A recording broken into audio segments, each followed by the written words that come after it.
Okay, so I'll call this property committee meeting for the month of August to order at 9:04. I can certify that the open meeting law requirements have been met.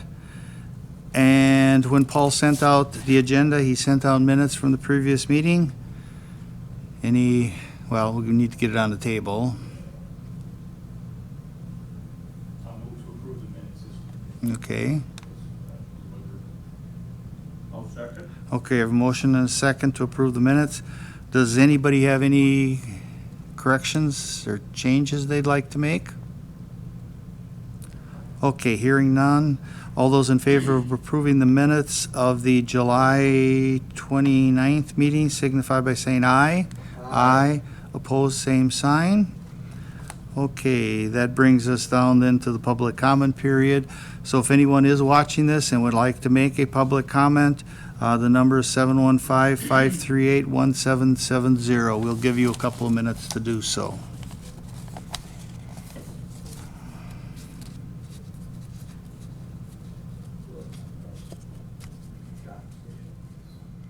Doc, I think, mentioned something about him possibly not being here. Yeah, he wasn't at the extension meeting yesterday either, so he must be out of town. Is there any way we can contact Jeremy? Well, Alexisha, Zeglin, me, and Schreiner. Thank you. He's back in the village, he's appropriately on, so. Yeah, he stopped. Who just brought the mail in? Jeremy?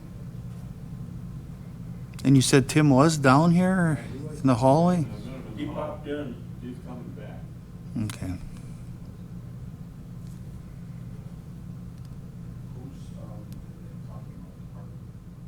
Well, Beth is going to bring that up, but I think legal things, we need Rick here to give us the do's and don'ts for that. Yeah. I didn't bring my phone. You bring me one? Rick Niemeyer? I found it. What's the extension?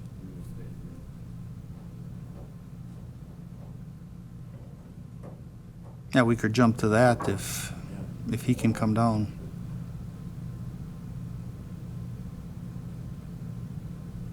We do not have Rick on. He just wanted to listen, I think, more than, Reed Lally. He's part, what's his? Yeah, he's like manager.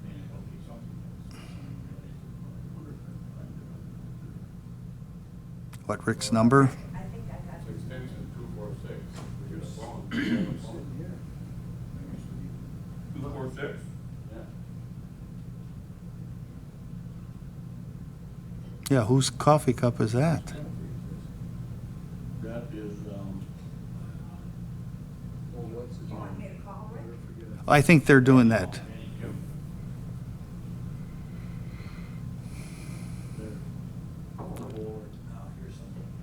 Hey, hey, hey. When we have to vote, do we have to text him or vote? That's the number. Call or send him a text. Lucky you came back, I was just gonna help myself to coffee. No signal. If it is coffee. Coffee.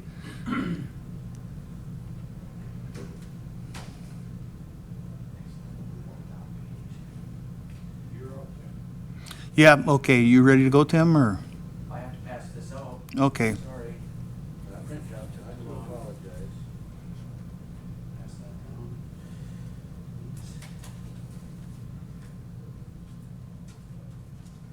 Just all for one or one for all? All for one. You look.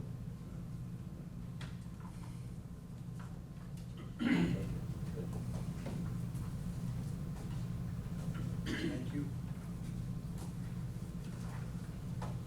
Do people from the public usually call in? No, we haven't had a call since we've initiated this, so, thank you. Oops. Well, I've heard that the Parks Tourism Committee is the most watched. Oh. committee meeting on the phone. That's kind of surprising.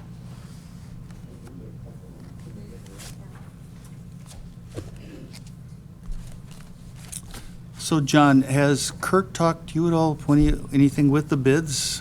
No, it's just that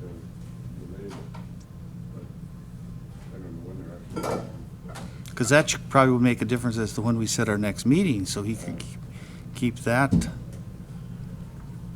that, we're gonna set the meeting, we're gonna have to talk to Paul, see if he's, because I didn't ask him, we didn't, we knew Kurt wasn't gonna do it. Yeah. So everybody's got a copy on the Yep, committee? okay. Yep, so Tim, we can move right into your report then. Okay, so first thing I want to let you know is we are still in catch-up mode. We're not tackling any new projects where there's a working solution in place. That's why there's the big delay on the packet delivery through their Surface Pros. You already have a system in place, you've had it for years, so you're just gonna have to wait a little longer. We just don't have the time. Security issues are still reigning supreme.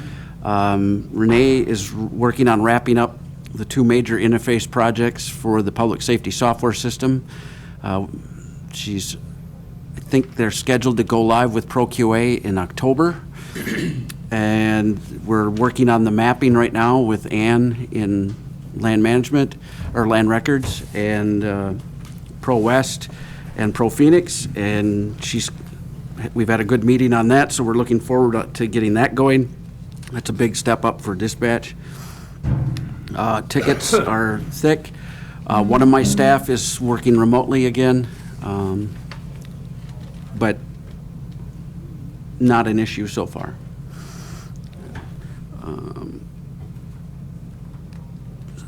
That's about all I have for updates. We can go right into the budget that I'm going to be turning over to Exec Finance.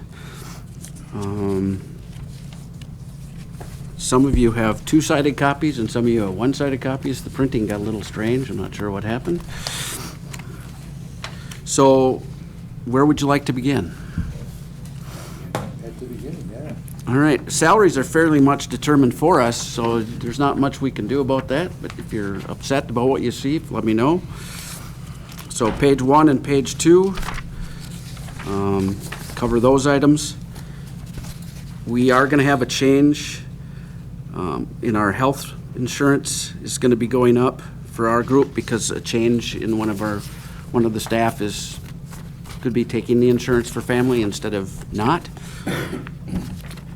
So the meat of it gets to page 3, and that's the administrative office expenses.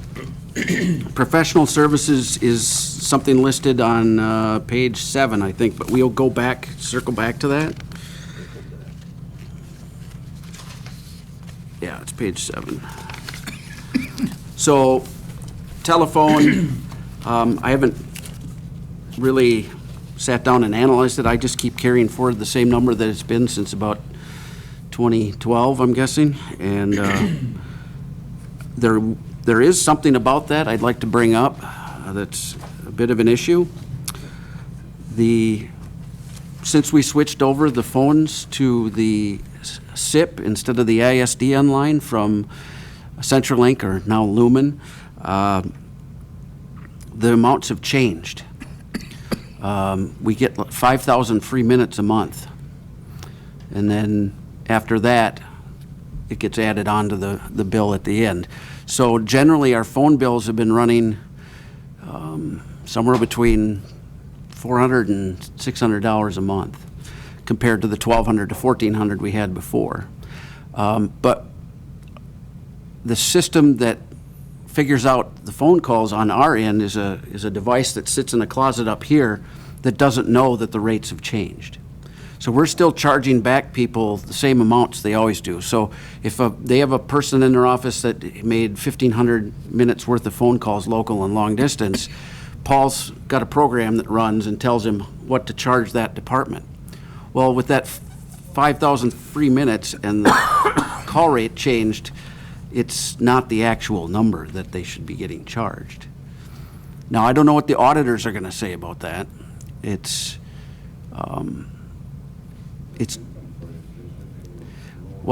actually not, because and we'll get to that later in my budget, but I can't switch the phone costs over to the other account that Paul pays.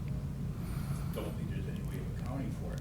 It's actually, I've been paying the phone bill since February, And it's a lot smaller than it used to be for Paul, but it's now on my budget instead of his.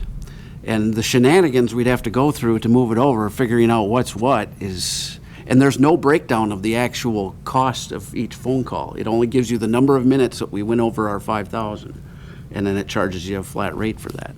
So you have no idea where those get applied. I distinctly remember all the commotion about which service we were going to use and all that, a couple, 3 years ago. But all that discussion was based on the premise that we would be charged. There was nothing in, there was no way of compensating for 5,000 free minutes. Right. There's really no way to figure that. That's just, like, make all your calls early in the month, so we don't get charged. That's going to create shenanigans. And I'm pretty sure the auditor's going to be able to help us out on that and say, no, as long as you're getting billed and you're paying it out of a county account and the chargebacks are a legitimate charge for providing a phone to a department, then we should be golden. And that'll reduce the paperwork. I'll just pay the bill out of my budget.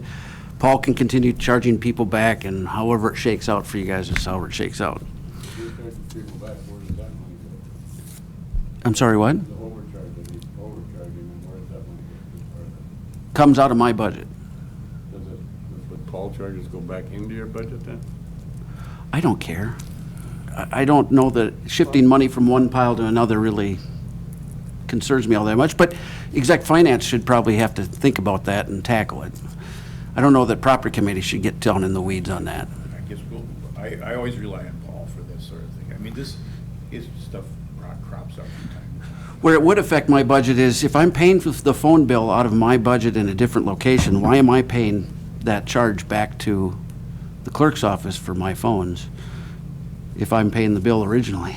It creates a circular shooting situation, and I'm kind of thinking, I see what you're talking I could knock my budget down a little bit on that 2,600. Basically, we pay $41 a month for a cell phone. And then the balance of that 2,600 is the phones billed from the clerk's office. And if I just stop getting that bill, I can shrink that down to, $600, and then I'm good. So I'm just putting it out there. Repair and maintenance, we're leaving the same. Everything's the same. I did bump up continuing education by $1,000 because we are running into need of training. And the cost of one 3-day training session is $3,500 by itself. So I'd like to bump that up a little bit. Otherwise, that list is the same other than the top line, 210, which we will get to on page 6. Any questions on the office expenses? Membership. Memberships is for our GIPA membership, and I think there's one other that we belong to. I'll let it go. All right. Here's the big one. 811 is on page 8. The thing of note on this page is I'm no longer doing the printing chargeback. So I have revenue, the revenue's not coming in. The chargeback was designed so that everybody would have skin in the game in the printing switchover. I pay the bill to E.O. Johnson for all our printing, and I pay for toner for different departments. The chargeback was to make sure that department heads and supervisors were paying attention to the bottom line and making sure they weren't printing too much. Well, the numbers are so good on our printing that it's time to take the training wheels off. Instead of me putting in 48 hours a year assembling these bills and sending them out to the other departments to shuffle money from one pile in the county to another pile in the county, I just stopped. I notified the committee of that sometime in March that we were going to do it that way. I'm tired of it. So we're not going to be transferring revenue. Those agencies, or those departments within the county that bill other agencies for expenses like printing, they will continue to get the bills every month that just shows how many prints they did in their department of each type and how much the charge is. So they can turn those over to those other agencies to be reimbursed. I'm just not collecting from like the sheriff's office or child support or any of those agencies. I'm not in favor of spending a lot of time to shuffle piles of money around when it's all county money.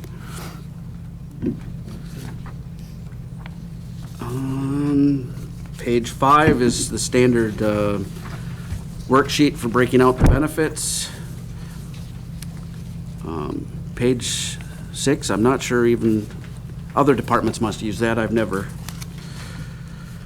Page 7, this sheet I've modified this year to include the previous year's charges and then the change. You'll notice the very first line, the I-Series support. We are going to move to the cloud on our financial system next year. That is something you approved back in 2018 or 2019? 2019. It just never happened. But now it's finally going to happen, so I'm going to be needing to spend that additional monies towards that. But it does allow us to retire the I-Series, which is a great relief to our department. Antivirus software, the actions we took last year with the Java security subgrant that we used to purchase additional security software eliminated that cost from our budget because we have the next 5 years covered. All those remaining the same. Get down to the internet SIP, CenturyLink.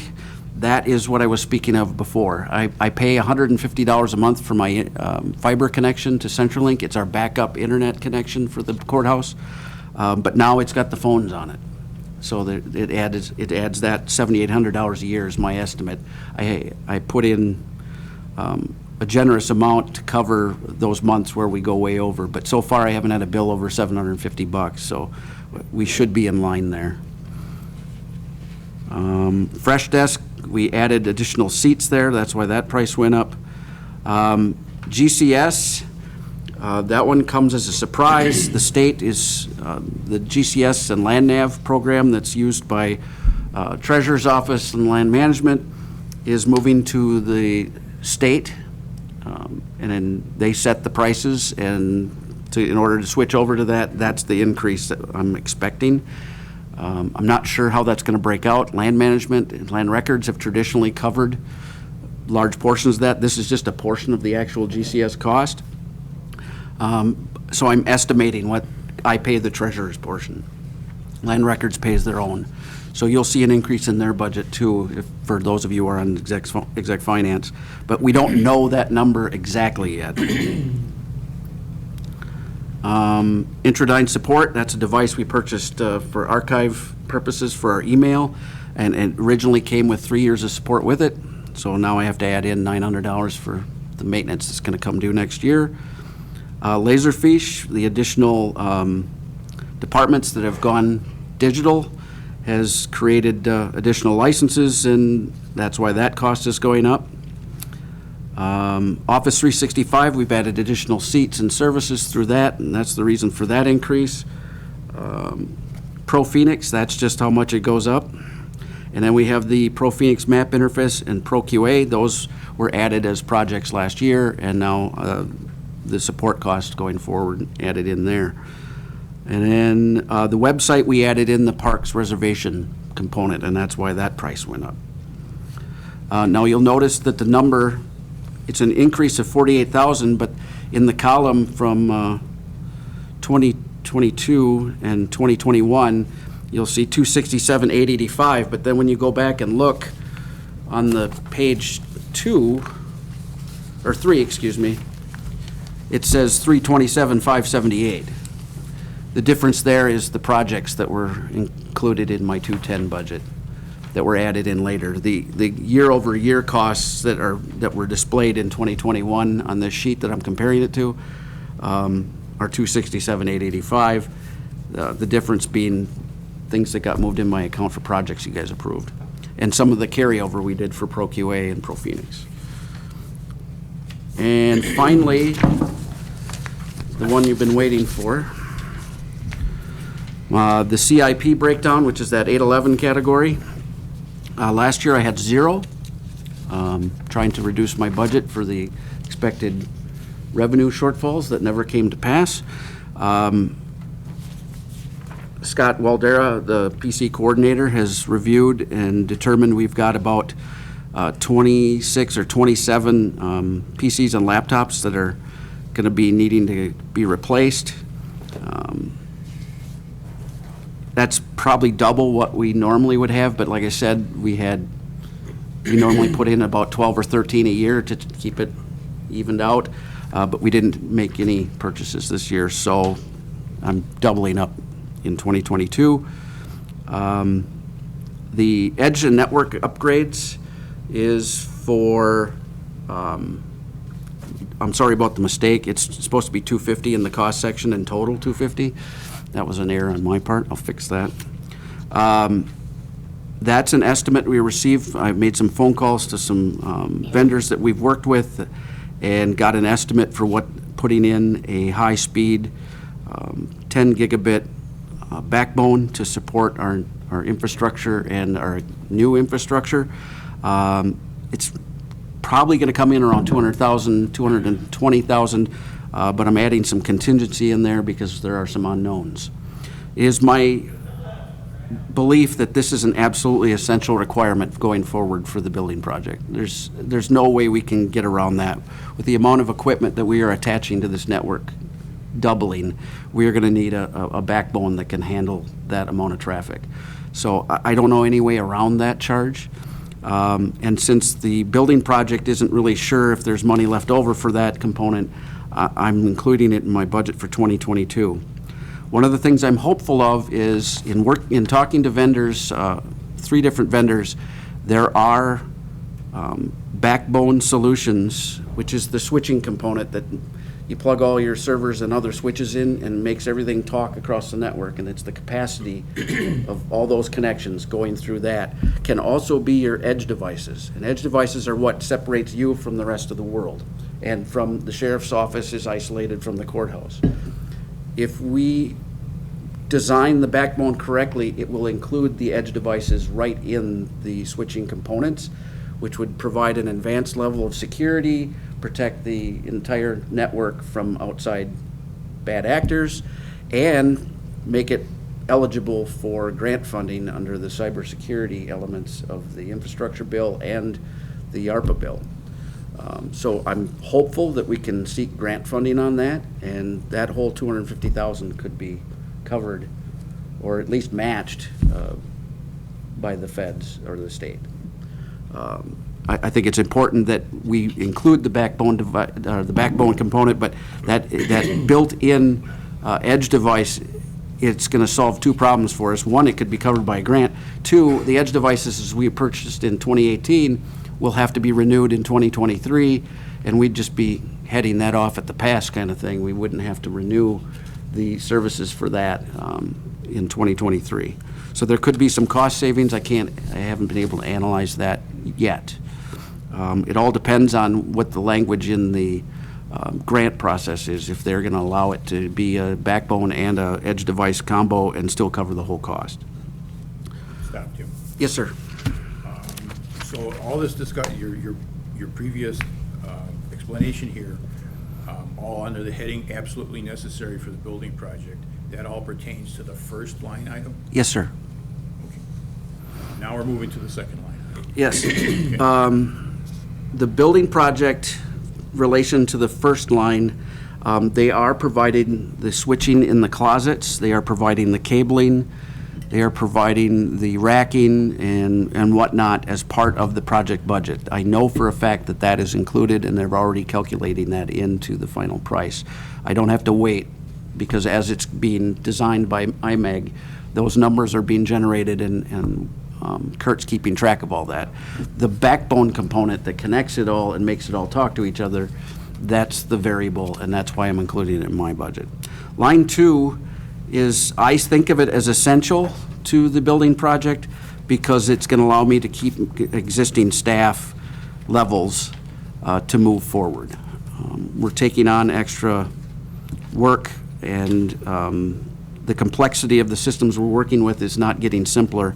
So we are hoping to replace the servers in the server room downstairs all in one swoop through a virtualized data system that I can go into elaborate detail and keep you for the rest of the day if you'd like, or I can keep it as brief as you'd like. I'll take any questions on what that is and how it helps, but it provides a level of redundancy that puts us out a long ways towards being much more redundant and reliable, and easier to maintain and easier to expand as needed.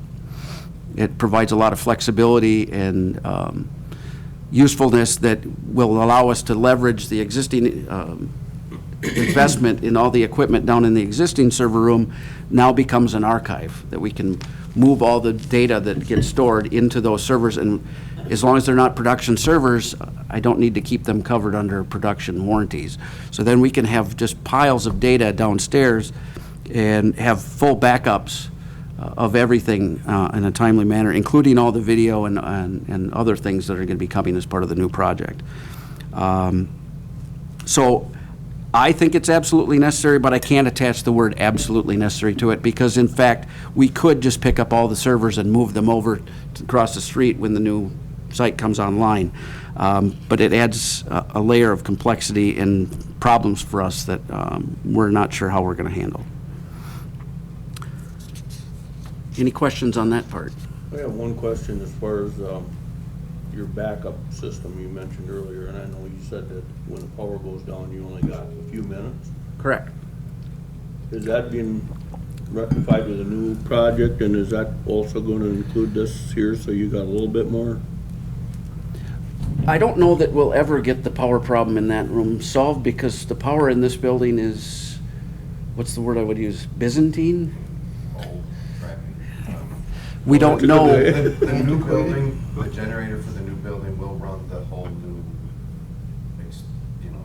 Data center and dispatch. Everything in the new section will run if the power goes out on the generator they're installing. In the old building, everything that currently runs on a generator will run off of the new building's generator. But this whole old building will not.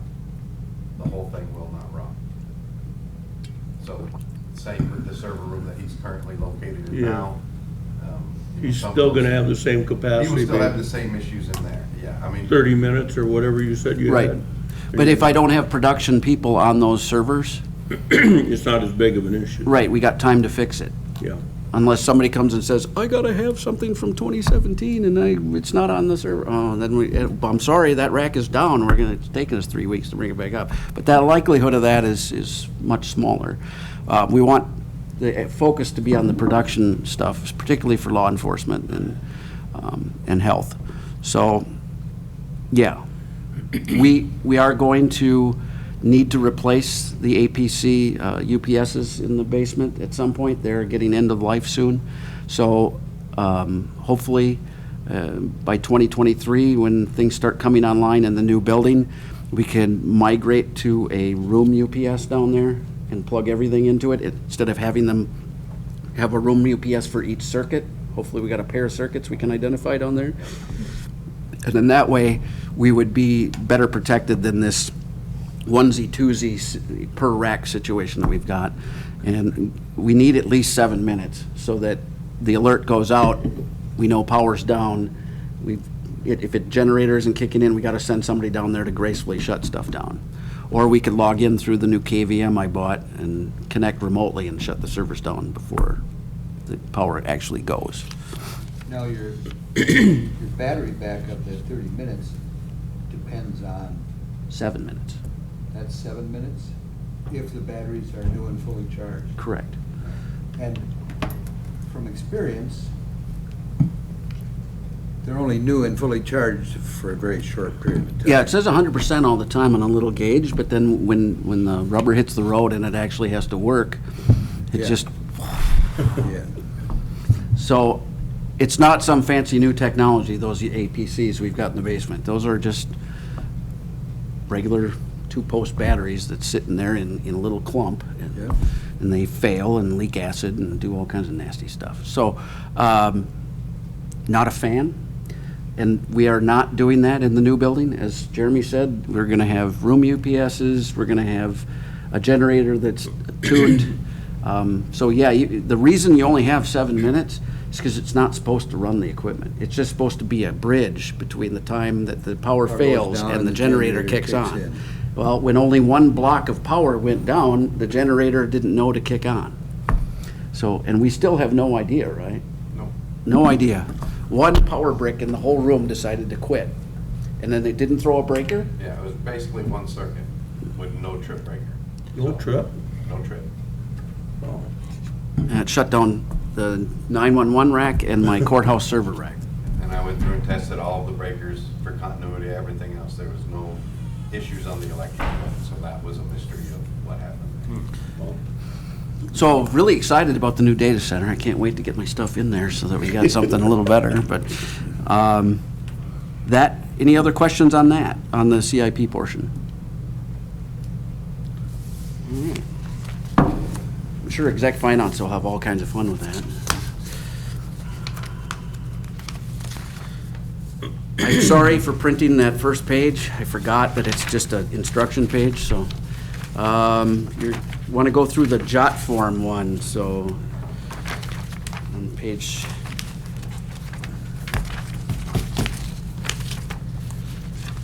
So essentially, jot form is a hosted solution in the cloud that allows customers to create forms that can do just about anything. And then it even has a connection to allow for payments, although I'm not sure how effectively that works because we haven't had time to test that. At the start of COVID, or last summer, the jot form notified every health department for the counties in the country that jot form was free to use for COVID. So they got one seat of it and they absolutely fell in love with it. So they were able to create forms for people to go online and register for vaccinations and whatnot. It is HIPAA compliant with a $300 a month add-on, so that it meets the HIPAA requirements that we have for people sharing PHI across the internet, which we would prefer to go with for all licenses since it's a one-time fee, $300 a month. Might as well have the sheriff's department under that as well because they like to have things private as well. The 6 seats we're proposing, one would be for IT so that we can create forms for the smaller departments as needed. You know, if veterans, did I include veterans on here? I think veterans would be a one that we would want using that. I think he's expressed a lot of, Steve's wanted to go forward with some online forms for submission. HR have a definite need. They would have a seat of their own. So they could create application forms and forms for staff that could be filled out online. Human Services will have 2 seats, probably one for ADRC and one for the rest of Human Services. Health Department needs a seat once the COVID one expires. And I think the Sheriff's Office, we have a seat for them as well for online and in-house forms. My experience with JotForm has been very positive.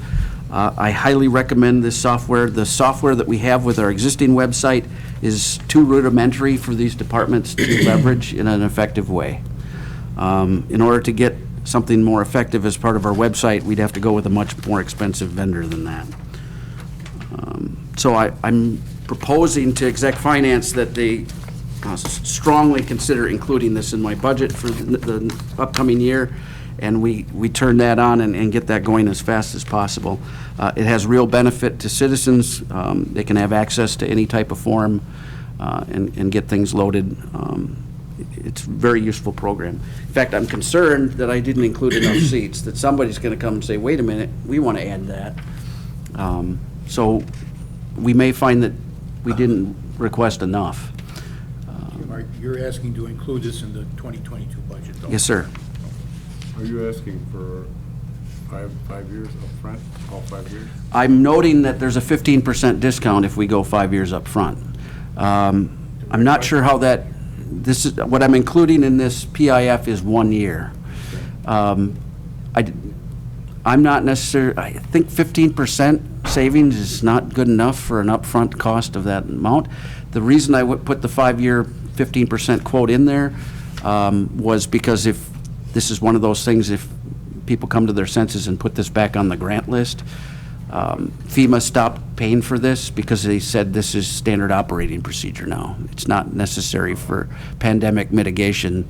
You should be doing this as part of your normal operations, which, okay, whatever. But hopefully, there'll be grant dollars available, and if that were the case, then I'd like to get 5 years up front. But I'm not seeing anything as of yet. Integrity Group responded that no, that probably wouldn't be covered. Any other questions on the JOT form?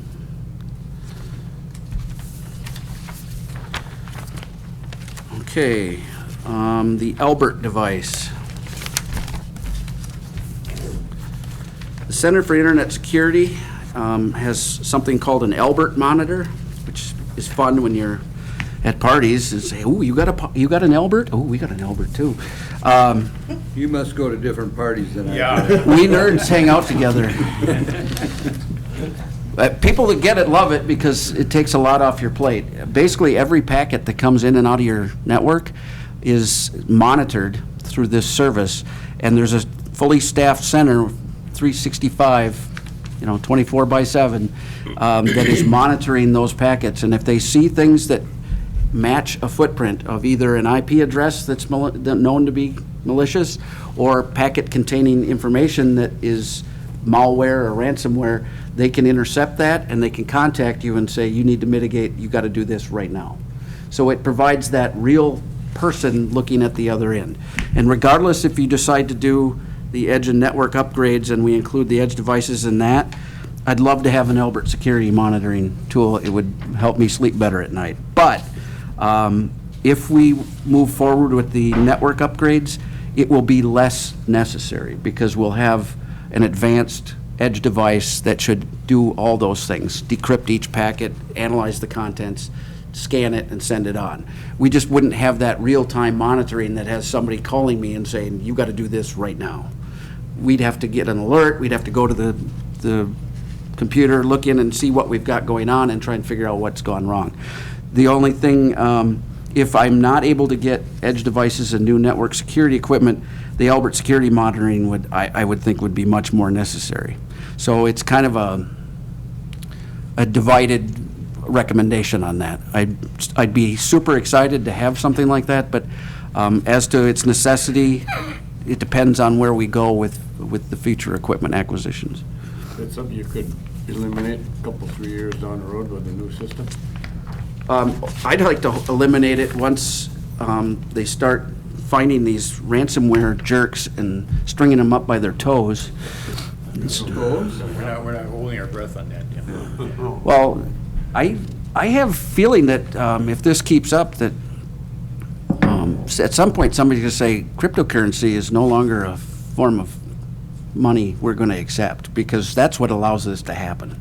If it weren't for cryptocurrency, we wouldn't have this. And I know people love the idea of it, but untraceable money that criminals get to use to hide themselves doesn't sound like something governments are going to let happen forever. So, sorry to anybody watching who's a investor in cryptocurrency, but I'm not a fan. So as of right now, yeah, I think an Albert device, John, I think that's a good point. It's possible somewhere down the road we just say this is an unnecessary expense, but it seems more like a puppy. Once you get it in, you're not going to want to give it back. It sounds kind of like the either or. If certain parts of your budget are okayed and moved forward, that this drops down in a priority. Right. Okay. I'm very strongly in favor of edge and network upgrades line item over this one. This is frosting on the donut. Love to have it, but I understand we have limitations. Any other questions on that one?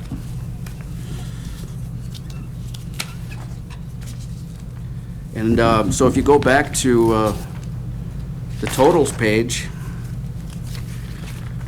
Page 4, I think. Yes, sir. $531,200 increase, not including the project initiation stuff. And that is somewhere around a 45% increase over last year, and I apologize in advance to those of you on the Exec Finance Committee.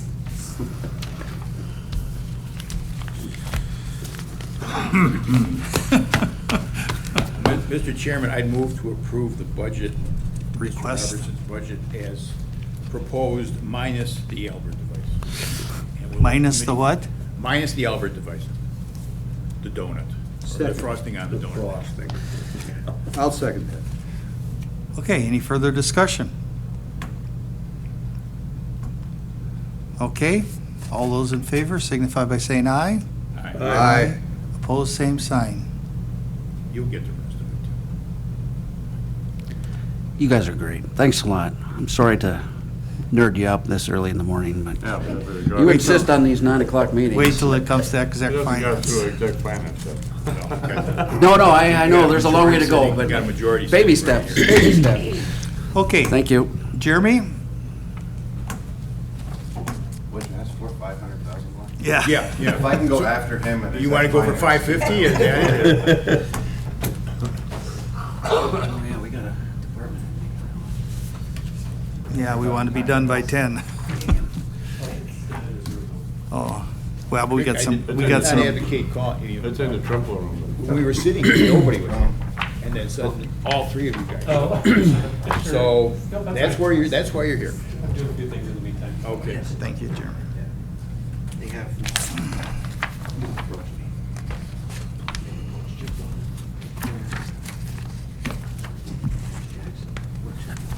All right, mine's easy enough, I hope.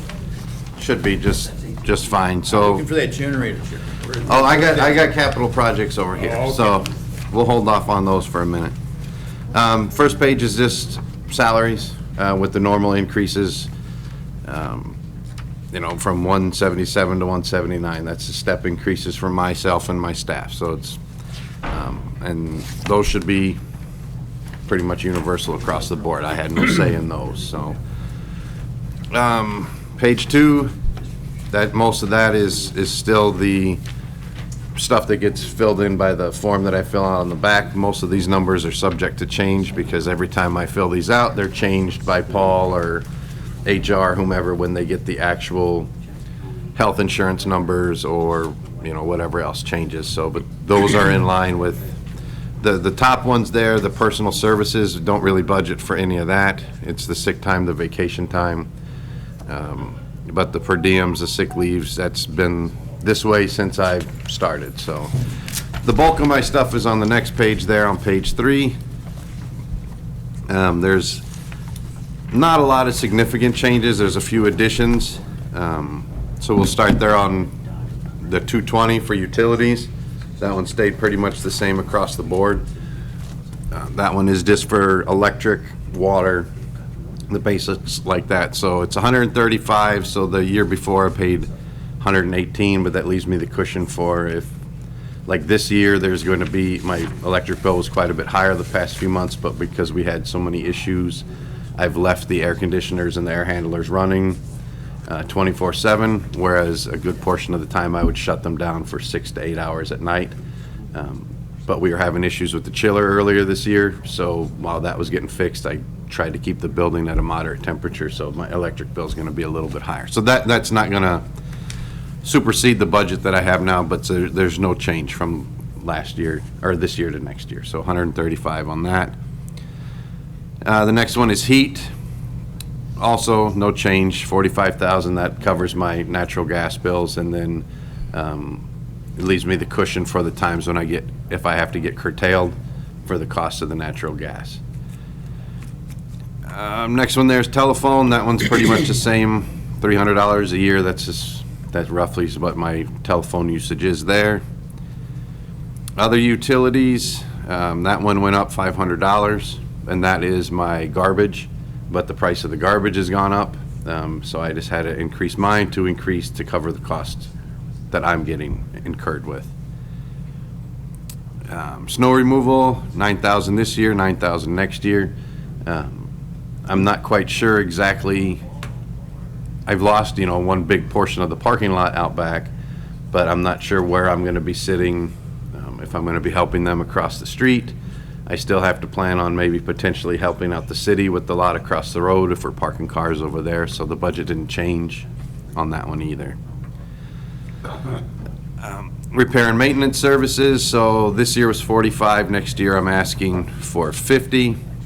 And you can see for the year before I spent 53, and then the prices of things are going up, and that's repair and maintenance is some of the vendors, is some of the equipment that I buy, but everyone else, I get told here not to increase my budget, but everyone else's bills get increased by a certain amount, so I can only do so much. Office supplies, $500, that's for my papers, pens, paper clips, folders, stuff like that. That gets me through the year. Small items of equipment. So this one is, it's wrong when you look at it. So if you look at the 2021 projected, it shows 32,500. It's really only 2,500. That 30,000 extra was added to that line item to cover the cost of that x-ray machine that we put at the front door. So that kind of threw my numbers off this year. So if you look at the bottom of this for the subtotal, it shows 345. It really is only 315, but I can't change that because that money was added to cover the x-ray machine. So technically it was $2,500 and I'm asking for $2,500, but that's why it shows 32,000. That was just that change for that. Continuing education is sitting at 1,000. That's the same as this year. We didn't spend much in it last year, but we did the previous year, so I keep that in there for my guys that want to do any type of classes or add-ons or any trainings that they want to do. 327 for annual inspections, 9,000 this year, 9,000 next year, and that's for the elevators, the boilers, anything that requires licensing.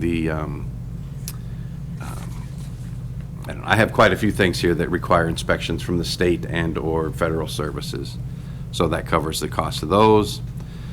The next one, meal reimbursement and lodging, that's 334, 336, keeping those exactly, they're keeping the meals the same at 150, but lodging is going up because the next year there's potentially, if it happens next year, for my position statewide, there's another conference, and I'd like to try to go to that one. That would cover the cost of the hotel for the 3 days that I'd be gone to that, if it happens again. So there's an increase there from 200 to 450. But previously it was in Eau Claire, which I just drove back and forth for that one. So mileage and travel, 1,200 this year, asking for 1,400 next year. But we've been going to help out at Peachick Park from time to time. We go to the hardware store, we do mail, go to Menards, we go to wherever, and we're either using sometimes a land management vehicle, but if we're using one of our personal vehicles, and mileage get charged back to that. Repair and maintenance supplies, so it was 42 for this year, asking for 48, and then as you can see in the first line for 2022, I spent 50. Some of that should end up getting reimbursed though, because some of it was COVID related expenses that I bought through, and none of that has come back to me yet. But again, this is the toilet paper, the paper towels, the stuff that I'm buying for the courthouse, for the jail, for ADRC. All of that stuff has seen a 3 to 30% increase in cost, so I have to try to cover that as well. So that's why the price of that one went up. 452, so that is the security system, so that helps me with some of the stuff in the jail, but mostly the security cameras in the building. So 10,000 this year, 10,000 next year, and that's for the repairs, the moves, the cabling, any of that stuff for the camera system. The next one, 810, is new. This one is for the impound shed. This year alone, I've spent close to this $8,000 because they've damaged their roll-up doors numerous amounts of times, and I end up going out there and fixing that. Their in-floor heat boiler system has failed, and I've had to go out there and fix that. There's a wall air conditioner. There's quite a few things out there that have failed that my department has gone out there to fix, and that wasn't really built in to the budget before. So I'd like to keep that one as a separate line item, but then add $8,000 to cover that. Especially because now that impound shed's been there for a few years, and we're getting to not end of life, but beginning of higher service for some of the stuff that's there, and just their track record of their garage doors. And those aren't cheap, and usually because it's an impound shed, I have to get emergency service, so I got to call somebody in to get them there right away because it's the evidence shed. I mean, even if it's 4 o'clock in the afternoon, I need to get emergency from Eau Claire La Crosse to get there. So that one is new, and I need to keep that. You get reimbursed for that through the jail? Through the jail, I don't get reimbursed from the sheriff's department for any of this stuff. I don't bill them for it, but much like Tim had said that when he was billing for printing or whatever, it becomes more time consuming and problematic to shift money from one line item to another line item. But The jail I've been covering since I've been here, and that was done prior to my predecessors. I'm not charging them back, for the repair of the gates or the doors.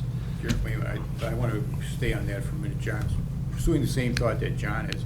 That was always the sheriff's department's responsibility. They pay the utilities, right?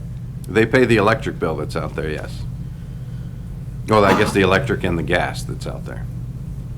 But I've been doing the maintenance that's out there, and as well as, obviously the ADRC building across the street. We don't own that one, but now that one, the landlord, I end up sending bills for, because if I end up, that's always a fun adventure too. But that one, same with the ADRC, I can call them up and they don't respond or they don't show, so I have to go fix it myself. But now this one is, they just call maintenance. I'm maintenance. Something's broken, I'm the one that they call.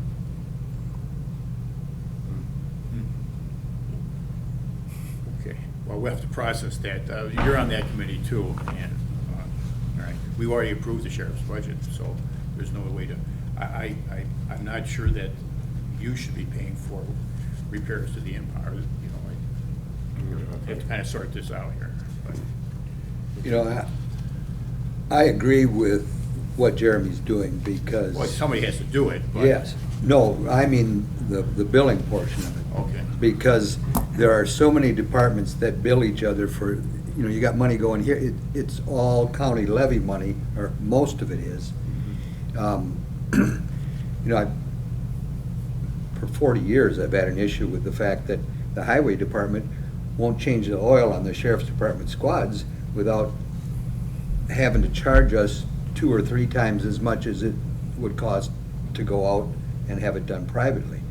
We have people on the payroll, we have inventory, we're paying these individuals anyway, we have the inventory, why can't they change the oil on a squad car? Yeah, and I understand how it works, but I don't understand why we can't change it to make things more streamlined and allow employees throughout the county to concentrate on why we hired them rather than dealing with budgetary issues. I'll charge you for this, you charge me for that, and we're basically just shifting. So you're in favor of Jeremy's method? Yes, I am. Yeah, because like I said, other than that, I've had previous jobs before where, like here in the building, I go through a ticketing system now through IT. I could be a lot more stringent on that, and when the TV studio puts in for a repair, then I use that ticket, charge my time, charge the expenses that I put to it, and then bill it to the TV studio. But then each and every department here is going to have to build a line item to pay maintenance back. You see what I'm saying? If I'm building a budget to fix things and it's a county-owned building, that's just where I sit.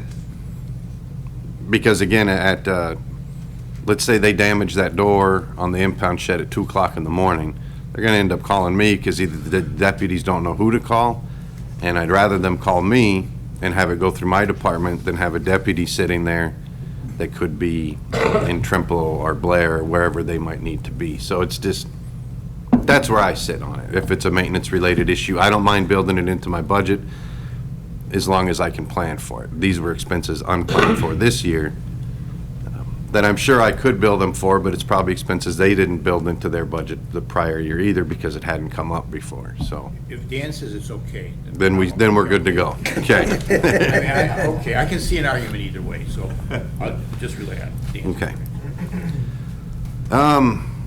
Last line item here is for the jail repairs. You can see the previous year I spent 16. My budget was 10. I'm asking for 15. Stuff up there again has gone up in price, and I end up paying more travel time for everyone else. So this line item probably will go up next year or the year after that, with the new jail, with the bigger jail. But as it sits right now, you can see already I've already gone over my 10,000 this year in repairs up there alone. Hopefully, like I said, we're going to be out of there fairly soon, but I did have an increase because I'd rather stay closer to what I'm actually budgeted than running over and hoping that I don't spend enough in electric that I can balance out my budget. So, because as you can see on the next page where it's revenues, and I have none, so I can't make any money, but I'm really good at spending it. And then the last page is just the fringe benefit worksheet form. So again, there's an overall increase in the budget, but because the numbers are off from the 2021 projected where it shows 345, and then at 2022 request at 340, it's actually 2021 projected would be 315 with an increase to 340,000 on my line items because of that x-ray machine that was built into my. But my that line. X-ray machine was part of the levy last year, right? Yeah, well, that x-ray machine money came from, some of it came from non-lapsing accounts that I had in the 50601 account. So a lot of it was my money anyway, but it all got condensed from other line items and put back into my budget. So it was there, but again, now we're back to the shifting of numbers to another number to make all the numbers add up right. Okay, but for future reference, just point at the fact that this number Well, is then I'm asking for less. $5,000 less. than I that wanted to be number. fairly honest here, since we're on TV, I wanted to make sure that you understood where I was coming from on that one. I don't see a line item in there for PPE equipment. That is just my, 350, the repair and maintenance services. I don't have a separate one for the PPE. That's one that I have an email that's going out to Sally Miller tomorrow because she's asked how much I've spent for the COVID committee, how much money that I have spent so far this year, and then how much that I have spent in the last 2 weeks because they had me rebuild up my supplies. Give her that because in the COVID committee we'll be requesting a line item for that particular resource. So that one won't be in my budget, that's gonna be a separate. That's something that should be reimbursed anyway. Yeah, well, and again, like I said, a lot of the spending that shows in my 350 at the $50,000, there's probably a good 15 that was for sanitizers, wipes, stuff like that, that hasn't come back to the county yet through the program that Paul and Deb are doing, so. But yeah, there will be a separate line, just not through my account, or not through my budget to cover that. I'll make a motion to approve the budget and send it to exec finance. Oh, sure, you're blaming it on us. I'll second that motion. Okay, we have a motion and a second. Are there any other questions? I got one question now. Jeremy, Yep. what line item would that fall under when you had to replace the washer and dryer at the jail? And the washer and the dryer in the jail went through a capital project. So there was a whole separate, I budgeted for that one prior to them failing completely. I knew that they were starting to fail, so then I went through the budget process, got the money allocated through budget time, and then purchased them separately. So that one, I'll kind of address that here in the capital projects that I have for next year, because one of the things I'm asking for next year actually failed on Friday, was it, your server room stuff, so. Unfortunately, I didn't print a lot of these project initiation forms for each one, but I just had the single line item, but I can pass these around if you want to look at them, but I can just kind of read them what they are in the order that I'm requesting them. Now- Because there's not a lot. Would this be included in the, No, we didn't vote on the budget. We haven't voted We haven't on voted on the, the budget yet. We just Okay. motioned and second. So yeah, and you had a question. Are there any Yeah, I other had that questions? question, that was answered, so we're good. Any other questions then?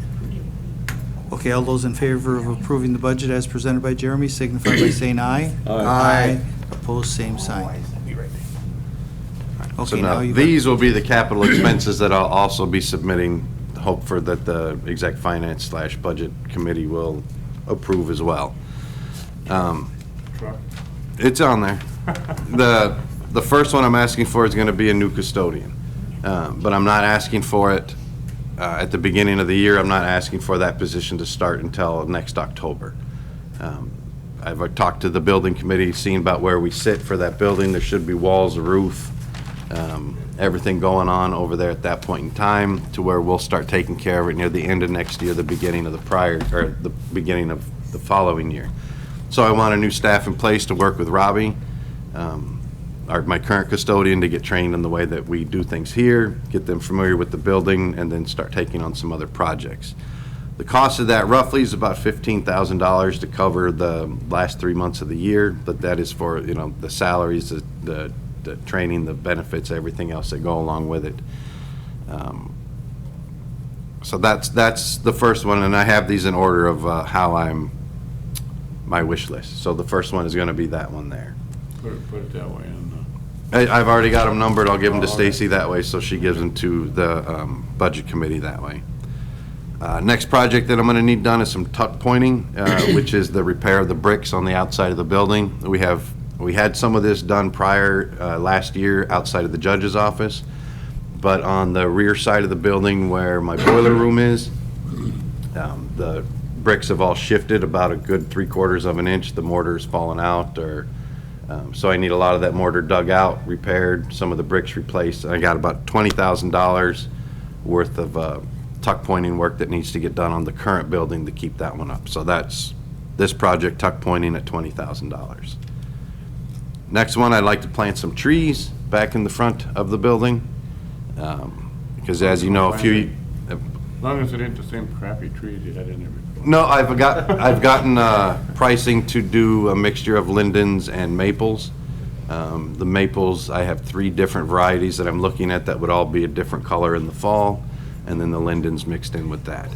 I'm looking to do anywhere from 6 to 8 trees, but I'm waiting to, get the placements of those until the sewer line, or the storm drain system is gonna be replaced, everything up there. The trees that I'm looking at, I'm not looking at doing little saplings, I'm looking at doing about 15-foot trees that come in burlap and already rooted, so they're a little bit more expensive because they're bigger trees. I'm looking for $8,000 to do that, and that's the price that I got from a current nursery to come out, plant them, take care of them, oversee them for the first year, make sure that they're watered and fed, and that they, with a warranty on the trees, that if they happen to die, then they'll replace those particular trees. For the exact species, I'll be narrowing that down with Steve from UW Extension. He's given me a couple of recommendations on the maples and the lindens, but get ones that go. So the next project, the third one down, is trees at $8,000. Fourth one are mini split air conditioner units. I have that at $30,000 because I have some that are reaching the end of their life, and these are the little wall mount. We don't have one down here. The TV studio has one.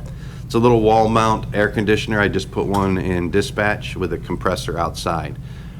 I'm asking for $30,000 because I had 4 of them that needed to get replaced that I knew were reaching the end of their life. One of them actually failed last week in the server room. So that was a cost that I am incurring right now that I'm able to cover from a different line item on my current budget. But fortunately, the server room that it failed in had a redundant system, so we have 2 of them in there. One failed, the other kept it going, but the other server room, or the server rooms that that Tim has, they only have 1 unit, so I'd like to replace them before they have an issue, because again, these are not just run down to Menards and pick them up. I need to order them, and if these server room ones fail, then we have a problem. So mini splits at $30,000. Next one I'm looking for, which might be a point of contention again, is for the evidence shed. I would like to put a generator out there. A small little, it's $15,000 I'm looking for. The reason I'm looking for one out there is, one, they have in-floor heat that's run by a electric boiler. If that fails in the winter, then it is a glycol system, but it doesn't mean it's not going to turn to slush and potentially crack some of that piping under the floor. The other reason is there's an air conditioner for one of the smaller evidence lockups. The biggest concern that I had when I was out there fixing one of those doors is that Bonnie has a rolling morgue out there that's a giant refrigerator, and when I was out there, it was occupied. So if the power were to go out in that while it is in use, they're not going to call my department to come clean that. I would much rather have a standby generator. It's a smaller one that would be done for a house, so it's definitely not the cost that we're looking to do this one here. I think that morgue has a 3-body capacity as well. Yeah. So that was my biggest concern. It was a very hot and humid day just a couple weeks ago that we were out there, and with however many deputies are on at a time, they do have a generator there, but it's one that you'd bring camping. There's not necessarily going to be a deputy that's going to be in Whitehall and know the power went out to get back here to hook that other one up. So a standby generator would be much more preferred for that. argue on that, no, that's law enforcement. Bonnie bought that out of her own. She didn't ask anybody, she just bought it out of her own money. And I knew there was gonna be, and then she told us about it. I knew there was gonna be more problems. So now we need a generator to back up that rolling morgue. I would prefer one out there. Well, for me, on the maintenance standpoint, it's I understand your it's to reasoning. it's to cover the boiler system that's in the floor, because they poured that boiler system in a concrete floor.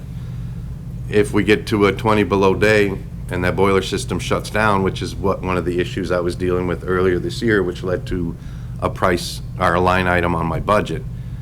If any of those lines crack under the concrete floor, well, then that's a very expensive fix that we're gonna have to undertake. So 15,000, the actual cost that I looked at this year would cost me about, I think it was like $11,000 this year to buy the generator, to have the electrician come out, put a transfer switch in and hook it up to the main power, and pouring a concrete pad for the generator to sit on. Diesel. Natural gas, because we have a natural gas system out there as well. Is there a tank out there? No, we have a natural gas system. The building is fed by natural gas.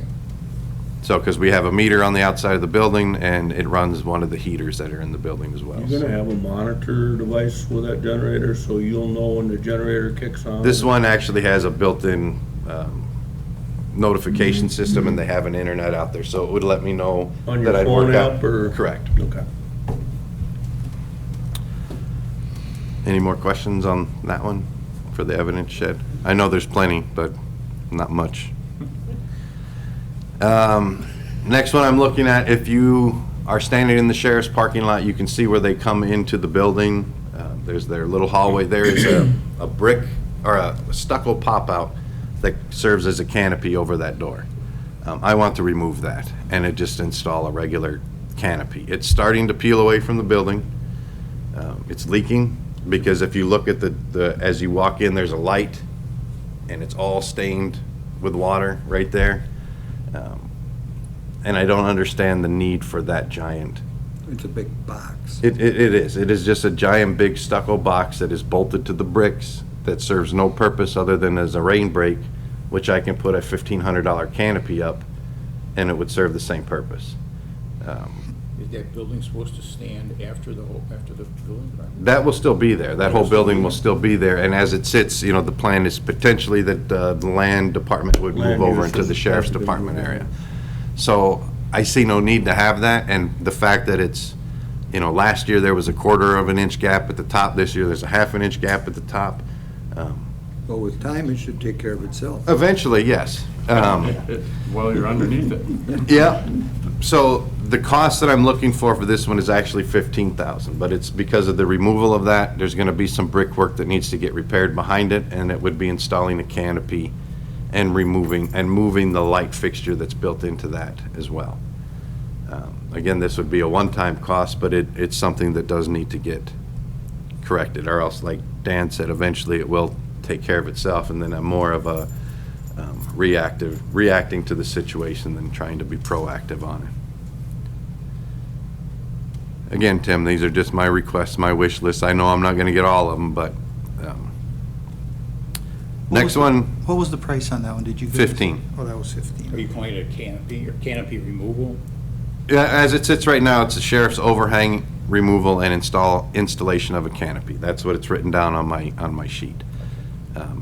I can submit pictures, I take pictures and print them out too, and put them on that for the budget committee too, because maybe not everyone's familiar with what it looks like.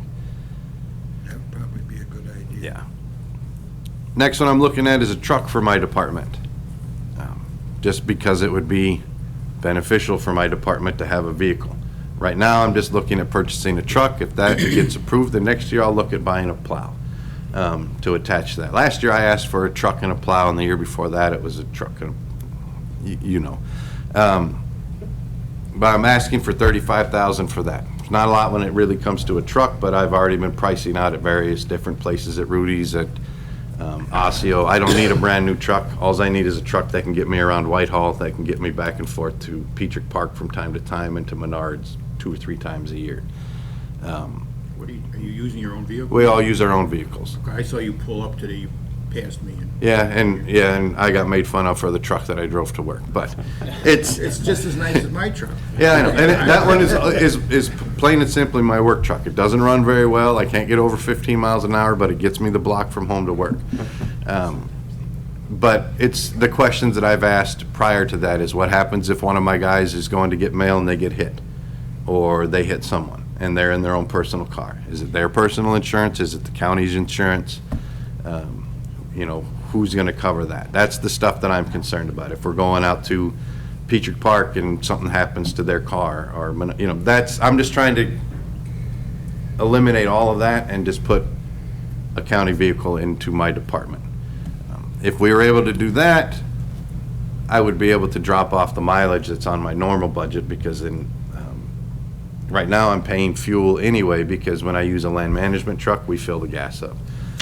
Stuff like that, so I'm gonna be using the same amount of fuel anyway, so that's already built into my budget. So I'm asking for $35,000 for the truck with a $1,200 annual maintenance on the truck, and that would cover us buying the oil. We would change the oil, we would change the filters, we would do all that. We're a maintenance department, we know how to do that. So that's what I'm looking for that. Is there a possibility of getting one of the trucks from land use? It seems like they got a lot of unused equipment sitting on the lot all the time. Well, I'm not gonna pass judgment on that, but we do use their vehicles from time to time. Because like I said, we have used the human services vehicle before, we have used the health department vehicles before, but most of the time for the nature of what we're doing, we need a pickup truck. So we're using, you know, we were taking those trucks back and forth to the annex for the health department numerous times this year, you know, bringing out all the supplies that they needed. So it would just be beneficial for my department to have the vehicle. Next one I'm looking for is a request for snow equipment that I can attach to the skid steer. I'm not looking at purchasing the skid steer, but I do rent one for a very good price from Comro every year, and I'd like to be able to buy a snow pusher and a brush that I could put on that to do the sidewalks going around. This would be something that we would own at this point. I could keep into the garages when we get that, but it would speed up the process of us getting all the sidewalks done, especially since we're going to be adding quite a bit. The cost I'm looking at there is $11,000 for the pieces of equipment that we would then own. And then I run about an average of $4,000 a year to rent that skid steer. I'm not looking at purchasing one of those because the maintenance alone on that would be higher than it costs me to rent it every year. But I get a very good price from them because we store it inside and a few other things. What did you say That's the in here, isn't it? rental is? Your annual rental on the Sin skid? Yeah, that's built into in your my budget. snow stuff. This is just for the equipment. I get a normal bucket from them on the front, just a normal, 6-foot wide bucket to move snow. Skid steer is not the most speedy way to move snow in the parking lot. It works, but the snow brush would be helpful. We have a small little handheld one that we go around and we do things with. And in prior years, we've been able to get trustees to come out of the jail and help us do snow, but last year and stuff like that, that wasn't an option anymore. You've seen, the city drives around, they have a skid steer with a brush on the front. They're able to do all of downtown with their skid steer by the time I can get the front sidewalk done. So that would just help us out to do that. So that's what I'm looking for, is the snow equipment for purchase for the equipment. Sweeper? What's that? The rolling brush? The rolling brush for the front of the skid steer and an actual snow pusher. The pusher's the big wide Yes, blade? yeah, instead of just the bucket that comes with it there. So I could rent one through them, but the cost of adding that to my rental, I do that 2 years and I could have just bought one. What do you pay for the rent now? Right now for the skid steer, it's about $4,000 to $4,400 for the 6 months that I have it here. I don't put a lot of hours on it, which is something that works out well with Comro. I keep it inside in the heated garage, which is something else. And then I have the option that if I'm using skid steer A and they want to sell it, they bring me skid steer B and then C. So I'll have various different pieces of equipment all season, but my price stays the same. Next one that I'm looking at is replacement of a handful of windows here in the building. We have dual pane glass windows, and I have quite a few of them that have moisture and or straight up water in between the panes of glass. Some of them are in the health department, child support area. I'm looking for $20,000, and it's going to be the cost to replace 8 of these windows that are in the building that are currently in need of repair. It's going to have to get done next year or the year after, because my biggest concern is the one that has water in it. When they freeze enough times, that glass is going to actually crack, and then I won't have water in it anymore, but then I'll have a big piece of broken glass. So there's a handful of window, again, $20,000 for the window replacements. 10th one that I'm looking at is for a man lift. I wouldn't be purchasing this until probably December of next year. And a man lift, a scissor lift. And the reason for this is the new jail, the light fixtures are going to be 20 to 24 feet high in portions of this jail, as well as 20 feet high foot glass in the front entrance of the building. I'm going to need a way to get up there. I'm not buying an A-frame ladder to go that high. The cost of this man lift is about $11,000 right now, and that's one of the cheaper ones I found for a JLG or a Genie lift. That is narrow enough to get me through all the doorways I need to get to, but tall enough for me to be able to have a small working platform and reach all the stuff that is going to be well out of reach in the new jail. Those are electric, right? These would be electric. They plug in, they charge, they have a battery. It would also help, I could use it on the outside of the building now instead of hiring Jacobson Electric to change out the light fixtures on the wall packs on the outside of the building. So it's something that will be needed, and again, talking to the construction crew across the street, it'd be something that I could purchase at the end of next year and then start storing into the new building. I'm trying to get this one at least purchased on next year's budget, because the following year I'm going to be hitting you guys up quite a bit more, because every single one of my line items now will more than double when this new building opens up completely and it falls into my department. So if I can purchase that this year, that's one less thing I'm going to be able to have to ask for the following year. So What's the projected square footage added to this footprint with the new?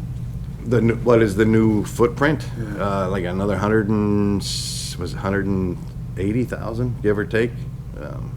A lot of it will not be 100% serviced by like my custodial staff, because a good portion of it is jail when they're going to have trustees and stuff like that doing some of the cleaning. But maintenance alone for the electric, I'm going to end up probably having 2 dumpsters. I'm going from a 500-gallon LP tank to a 5,000-gallon LP tank. Larger generator, everything is going to be going up. Mind you, we're going to be getting new LED fixtures, but Don't we have natural gas in? the generator? Well, just for the generator. The generator will be LP, yeah, and and it's a 5,000-gallon buried tank as it sits, the last specs that I saw. And it's costing me, this 500-gallon tank at certain times of the year, if I prepay about $2,000 a year on that, because if I buy it in July, it's cheaper. But I've had a few instances where I've had to pay $900 to fill that thing up at 500 gallons. So it's... And it ain't even 500 gallons, really, it's just a 500-gallon tank. It's just a 500-gallon tank. I'm getting like 397 gallons, whatever it is, when they fill it up. But, if I end up calling in the middle of January when I'm curtailed and everybody else is curtailed, I think the year before last, I ended up paying $8 and some odd cents a gallon, because you got no other choice. So You do the propane over the natural gas or reliability issue, or?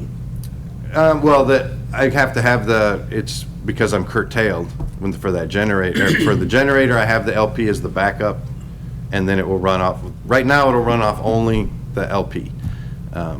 For whatever reason, that's the way that one is set up. That's the generator that was purchased before I got here. For this new building over here, it was because of the load from Midwest Natural Gas. If we get curtailed and I need to run the generator, it's just not cost effective in that line, because of the fact that if the boilers have to be running off of LP because I'm curtailed, we don't want the generator pulling that same amount that I'd already be spending on the boilers. So I didn't know you could use both. I thought there was a difference. yeah, there's for the generators, I can get a diesel generator, I can get an LP generator, I can get a natural gas, or you can get the ones that are kind of a hybrid. The cost with those were significantly higher, though. So Hybrid would be.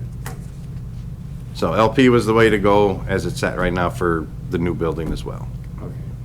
Because again, if I can bank it right, and we don't get curtailed every year, but that 500 gallon tank that I have right now will currently run what we have in this building for about 40 hours. The new building, the generator with the 5,000 gallon tank, I believe they said it's 23 hours on the 5,000 gallon tank, because it's the entire building that'll be running. So hopefully we don't get curtailed very often on the new building. But that'll go, the $45,000 heat bill will go to probably $150,000 next year, so. Last one, or not last one, number 11 is for water bubblers. What do you mean, not the last? I only got one more after this. Water bubblers at $3,000. There's a handful of them in the building that have not been converted over to the bottle fill stations with the filtered water. I would just like to finish that process off of the building. That way, when the new building opens and this building is connected to it, I have the same thing all the way through the building, because that's what we're going to be adding in the new section as well. So I think I have two or three more that I want to trade out to just get everything up to the same thing here in the building, and that's a cost of $3,000. And the last one I have is this vacuums at $1,500. I have 4 or 5 different styles. They're all kind of slowly falling apart, as Robbie puts about probably 50 miles a week on each one of the vacuums that we have. So, and I'm trying to get it consistent across the board so that I have all the same equipment, so that I don't have spare parts for 3 different types of vacuums. Everything is interchangeable. So it's a cost of $1,500.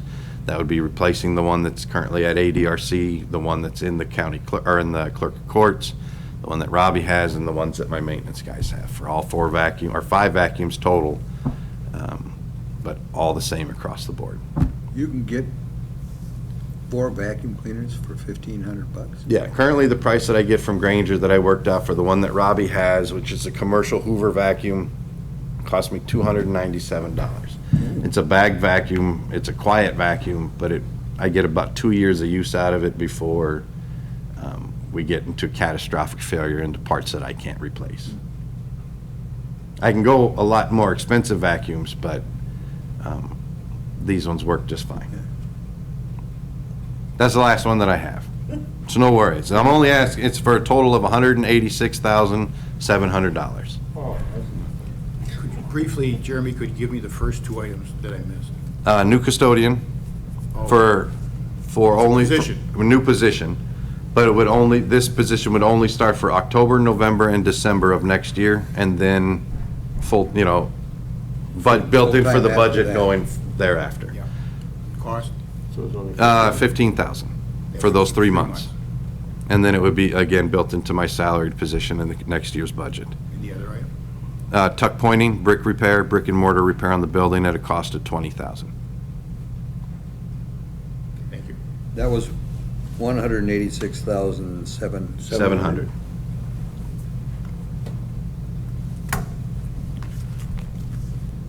So, and again, like I said, these, usually what happens is I'll give these in the order of what I want them to Stacy, and then present them to the budget committee, and then some they'll give me, some they won't, but. I'll move to approve the project initiation forms as submitted. So let exec finance work on it. I'll second. Okay, we have a motion and a second. Any other questions? All those in favor signify by saying aye. Aye. Opposed, same sign. No maintenance report? Oh, yeah, I need you to sign all these, so I'll give that while you're doing that. Each one is separated out, you just. Okay. Just myself, or is everybody gonna have to sign them? I'm assuming just you, but Okay. I Rick, think that would everybody be, just you all me? voted yes, so just you should be fine. Maintenance part update. So, not too much has happened this month, catastrophic. We have a couple leaks up in the jail plumbing that my guys have been working on today. We moved a few bulletin boards for the Veterans Department, obviously the parking lot out front. I did talk to Kurt with that because I seem to have maybe, I guess, messed up and maybe angered the city because I had the gravel parking lot put in, but I didn't ask the city. So they were upset that I didn't get a permit to put in the gravel parking lot, but that all fell into Kurt's lap now from the Samuels group, so he's taking care of that with the city. I don't think they're gonna make me put it back. Obviously, I can't put the tree back now, but before I can blacktop it, he'll have to just work that out with the city. But the blacktopping wasn't probably gonna happen until October because we still need the Hobson Street, which is still scheduled, as far as I know, to close mid-September, as well as Park Street, September 14th will be closing, so both of those streets will be closing, then Hobson work will be commencing. I asked to make sure that we're not having an interruption of water or sewer to the building because the Hobson Street side is what feeds the jail for both sewer and water. I do have something built in that I can feed the south side of the building from the north side feed, but that's only supply. I don't have a way to divert the sewage that comes out of the jail. So as far as it sits right now, We're just gonna bring in porta potties? well, as far as it sits right now, there should be no impact to the jail. Things happen, so I've got a contingency plan in place, that's exactly what it would be. Because there's no other choice unless the sheriff's department were to transfer every single inmate to another facility. Or do like they did last time and take them to the north end of the building and use the facilities that sewage drains. Into the opposite way. direction. Yes, that was a possibility, but we know that creates a problem for the jailers at that point because then every inmate knows that they can say they have to go to the bathroom and they get to take a field trip to the other side of the building. So, and then again, poses the problem of bringing inmates through the public section of the building. So, try to verify on that as it sits right now. Again, the contractor and the city both stated there should be no interruption of service to the building, but prepare for the worst anyway. So we never know what's gonna happen. Again, that'll be about a month that would be taking place on Hobson Street. How far up Hobson Street is it going? They're only going from Main Street up to the end of the construction project, so pretty much the end of that parking lot before the first house. So the only way around, that'll be around the park, basically. Yep, and then that'll be in the fall. Then in the spring, they're gonna close it from where they stopped all the way up to the fire department. I believe it'll go all the way up there, so, over the course of the spring and summer. So that'll be a big project. That'll be a big project for So you them. can walk back and forth there, Yeah. But again, no other major concerns, no, they ripped up the parking lot in the back. They started doing that. They did find that they left where the tower used to be, the radio tower used to be, there was a giant slab of concrete, or a square cube of concrete underneath the parking lot that they've been trying to work on, that was not anticipated for them. Didn't know that was there. No, so I think it was about a 15 by 15 by 15 section of concrete buried in the ground, which is what that tower was anchored to. So they were out there yesterday or the day before with the jackhammer, smashing it to pieces to get it out of here, and then so they can backfill that area. We did have to relocate the county's internet and cable. It was running into the TV studio here. We had a small box in the parking lot where the TCC had where all their service lines met, because the parking lot was getting ripped up. It now runs from the pole on the four-way stop over here at Park and Hobson to the top of the building, runs all the way around the building, and then comes down the side of the land management section of the building. That is our main internet and cable right now. We already did have another run put in. Daryl from IT is finishing running the cabling that he needs to, because next week, I think we're hoping the cable will now come into my boiler room over by the chillers and then terminate in the main server room. Because we had to anchor these current wires to the radio tower outside, which is kind of a big no-no. But we had no other choice at the moment to do that. So we're trying to expedite moving them to get it disconnected from that radio tower that's currently out there. That should be completed next week, hopefully, as long as Daryl gets his fiber pulled today. The only interruption will be, we try to do the internet in the morning around 6 o'clock so that there's no service disconnects for most of the staff in the building. And then the internet, the cable TV, the only one that'll be interrupted is the inmates in the jail for the most part. So we have usually until about 10, 11 o'clock in the morning until most of them are up and about and really caring about TV to get that done. So, but nothing else to report, no other concerns at the moment. Any other questions for Jeremy? Thank you very much. Stay busy. I think your department head meeting's probably about over. What's that? Department head meeting's probably about over. Yeah, I was trying to time it. Find out if they missed you or not. Did anybody notice? Nobody called. Well, I didn't bring my phone with, so. Okay, our next item then is Beth from the Parks Committee had recommended just the process for acquiring land possibly from Ed Malashewski, was it? Ed, from the Rod and Gun Club. From the Rod and Gun Club? Or Shanks. Or Shanks, Yeah. okay. Yeah, probably about 6 months ago, time goes by pretty quickly, the Elk Rod and Gun Club approached the PTED committee about purchasing the land that they own that connects to Petrick Park, because they're kind of in the process of working with Ed Malashewski to purchase land north of their existing property, and then they would like to sell to Trempealeau County the existing property that they own that adjoins the park. And we've been talking about that for a couple of months, 3, maybe 4. Their caveat was that they do want us to have allow hunting on that property.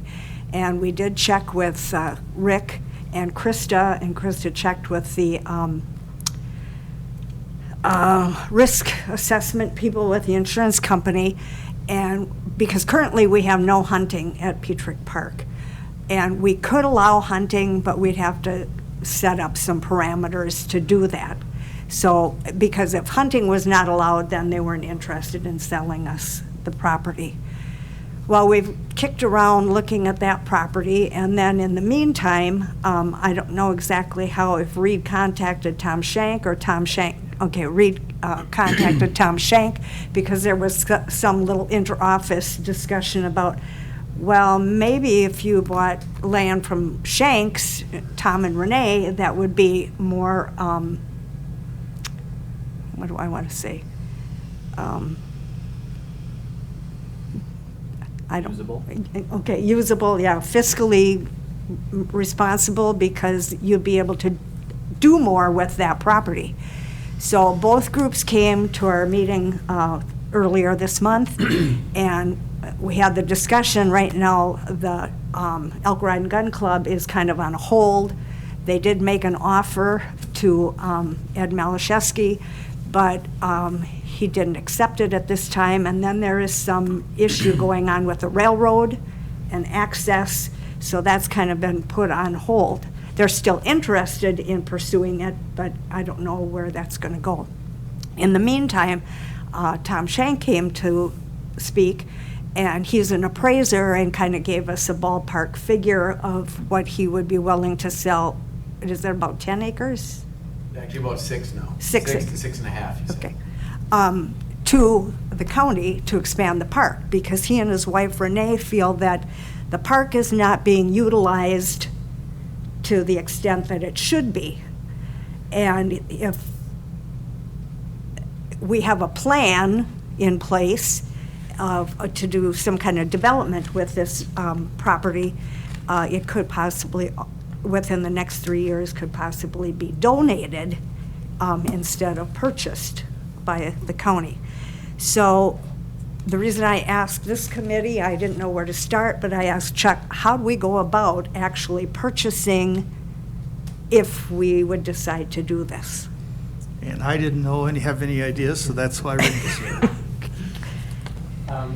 The purchase of property, if there's a number of factors that would be contingent on how that would work.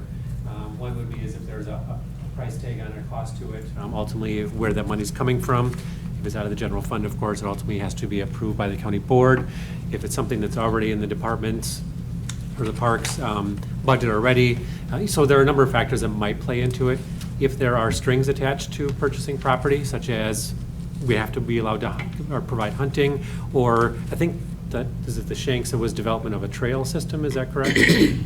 Well, they just said some kind of development, so They were that, open to almost any type of development. I'm writing up a plan right now that I can present. Okay, all right. So again, if there are strings attached, then it needs to go, in my opinion, would need to go at least through the property, PTED, probably exec finance. So there's just a number of things to go depending on what the parameters are. One of the first steps, of course, would be is if there is some interest, is kind of talking with the landowners and find out, what is a tentative potential agreement so that it can start making its way through the approval process. So part of it will depend on cost, what the contingencies are on it or the limitations on it. And the other thing too is if we're looking at a long-term potential for development, there's no guarantee that a future board is going to fund whatever the potential development is, and that'll be up to each individual board on a yearly basis to make that determination. So it's hard to tell someone that, yep, for 3 years, we're going to put X number of dollars into it, because the board will ultimately make that decision when that time comes. So not a great answer, but there's a number of factors that might contribute to how that works. The other piece of it is just in logistics purposes when it comes to purchasing. Again, some kind of an agreement, but then also doing some kind of a survey to make sure there aren't any boundary issues, make sure there aren't any blemishes on the title, that they can pass free and clear title. Again, those are just some of the more logistical aspects of things. When you mentioned development, I can't see a whole lot of development there because it's a very marshy, swampy area.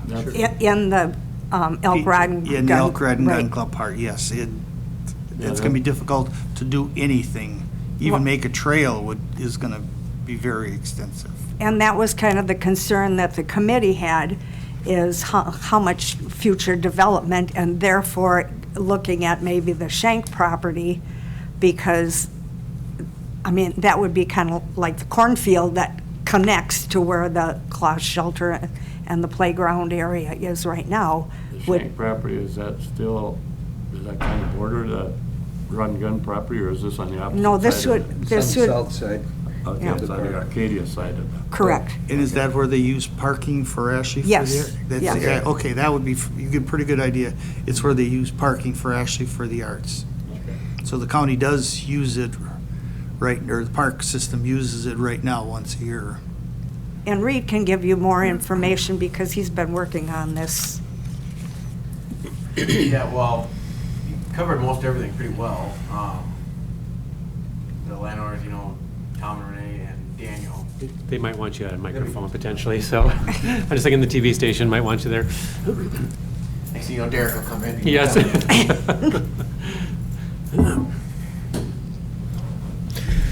Yeah, so Tom and Dan Shank, they both basically just came to the courthouse here, end of the last PTED meeting, and just said they'd like to see some sort of development. They didn't give any specifics on it or anything. On that piece of ground, then they would consider maybe a donation or a reduced price of what the assessed value is. But as far as everything else, you covered it pretty well, Beth. Unless anybody had any further questions, I maybe could help out if something hadn't been covered yet. You wanna Land talk- is all on the same side of the highway, then there's nothing across. That's correct. It's east of the railroad tracks and south of the main drag there. And actually, that is Ashley that works out with Shanks. Oh, okay, so the county doesn't do anything. We signed an agreement with Ashley for the Arts just because they're using our drive, The and parks entrance. obviously they're going to be using our facilities, Mhm. But that's just between Ashley and the Shanks at this point right Okay. now. Reed, would you like to talk a little bit about some of the thoughts for development on that 6.5 acres? Sure, you bet. Probably the main one that I'm thinking of is a water feature there, a place, it's, I don't know if any of you have seen any of like the artificial ponds, like with swimming beaches, and, I don't know what you call those flotation devices in the middle, basically things that people can play on and, yeah, float, they're basically blow up things. They're popping up kind of all over the place, and they receive a lot of, kids are attracted to them. So then you get a lot more family setting going on out there, and basically I'm trying to create something out there that's going to have us fill up that overflow area more often rather than just one weekend a year, thus creating more revenue for the park. Obviously, it's going to cost money for some kind of development, but at this point, that's what I'm kind of leaning towards, writing up a proposal for that. I guess it's going to be up to the committee and obviously public input and, county board to do that kind of thing, but, and obviously we've talked funding sources and whatnot, but that's what I'm thinking at this point right now. Where does this parking go then if you start doing Well, I was thinking, we were thinking of, well, this is long term, having day passes, that kind of thing, and so we'll have to designate a decent sized parking area for that, which then we could use for the arts. I was actually thinking if this did go through, probably shut it down for that week, just to, just so it's not something else. We can focus on the jam-packed campground for those 3-4 days, unless it's full all the time because of this thing. We might be used to it, but definitely, it's such a nice system for the people that come for the festival, having that tour bus going through, and still have a parking area there, assuming that Ashley would want to keep using us as a destination for a shuttle to and from the festival. Beth, what has been the consensus of the committee? Are they seriously considering one or both of these? I think there's been a lot of discussion about actually with the Elk Ride and Gun Club, the hunting issue. Some of the people on the committee are concerned, of allowing hunting when you have campers there. So we haven't really talked about what the parameters might be, but the actual development, you could put in a trail system maybe, or they talked about the horse arena, being able to put in more horse trails, but it doesn't seem like there are a lot of horses out there at this point. So I guess I personally think that with the things going on with Mr. Malashevsky and the railroad, that's not even going to be a viable solution. But I think the committee's pretty excited about the Shank property and being able to do some kind of future development there. Well, that hunting thing is an issue right now because there are people that have been doing it probably since we've had the park. They come there and they still hunt because they've been doing it all their lives. Yeah. And nobody's been able to enforce, or it is dangerous, yes, to have people shooting guns in the park with other people residing there. It's only during pheasant and deer hunting season? Well, it's in the fall. It's more the geese and ducks because they land in that marsh. And Right. Most of the people that I've seen staying there are the bow hunters. I personally haven't seen anybody, hunting waterfowl within the park, but I hear that it happens. yeah, I think they go down on those trails and they hunt Right. from some of the trails. And I know, and even right now, though, Elk Rod and Gun Club is open to public hunting, as far as I'm Yeah. aware. Yeah, well, So and there's that's the a lot of problem. them access through us. But do they go onto the Rod and Gun Club Right. land to do it? I Right. think some of them are still on park property when they're actually doing the hunting.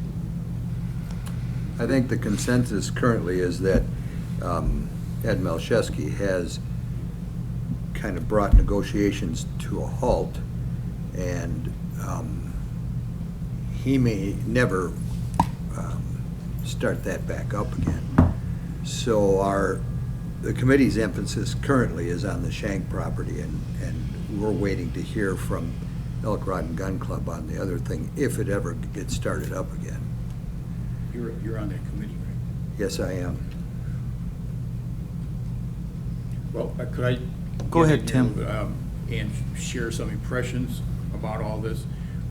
My memory goes back to the Gail Gabriel land donations. Were you on the employed at that time? Read Gail Gabriel land donations, you remember that? Were you here? I don't believe I was here for that. Okay, well, that's what this sounds like. guess as far as my thoughts, my recommendations or to the committee would be have some really very specific proposals, because everything I've heard today, I know Beth went over everything in detail, and all I've heard is lots of suppositions and maybes and this and that, and this depends on that, and this, and there's so many contradictions here that it would be hard for this committee to act on anything you propose. The other recommendation, or maybe not a recommendation, but reservation would be, since I was involved with the Gail Gabriel stuff, was anybody else here at that time? No? Oh my God. That turned out to be a mess. Because a citizen tried to give some money, donate some land first, and I guess I'm not going to summarize the whole process. It was 2 donations, one in the town of Chimney Rock, and when that fell through, then the other donation, I believe, was in the town of Hale. And I believe eventually the land... Albion, wasn't it? No, it wasn't Albion, it was over by Pleasantville. I thought it was all over by Strum. No, I don't know. But Okay. anyway, I think it was somewhere. There were so many, the donor imposed so many restrictions on the future use of the land that nobody really wanted, that the county really didn't, and I was strongly opposed to it. We were, the donor was saying you have to do this, this, that, we have to have a trail system like this, so forth and so on. That it was not really a donation, it was imposing a liability on the county because we have to live up to all these restrictions in the future. Both of them fell through. It was a big hullabaloo, a lot of committee meetings and so forth. And I hate to get into that again. And the other thing is Reed's talking about a water feature. Remember the park, I still think the park, I'm not on that committee, but I would like the committee to remember that the mission of Petrick Park was education for children, a place for children to recreate and to learn about the outdoors. That's the reason why the Petrick family continued it for all of the years. And from what I can see of what the committee is doing, it keeps pulling away from that. I don't understand why I'm not in favor of, let's put it that way, of the county getting involved in a commercial campground enterprise, a commercial water park enterprise. We don't need to do it. We don't need any of that stuff. So the Petrick Park was supposed to be a place for kids to go out and have fun in the outdoors. That's it. If I could respond. Well, yeah, let me see if I'm finished in. I guess that's three points, and all of them involve, you can hear hesitation. And because at every point, problems cropped up. Well, I'm basically new to PTED and am learning about Petrick Park, but I do agree with the Shanks assessment that the park is horribly underutilized. I'm not locked in to any particular thing. Still processing some of the plans and things that we've talked about at committee. But I'm strongly in favor of coming up with something that allows us to utilize the park to its potential. Mr. Shank at the last meeting said this place is empty almost all the time.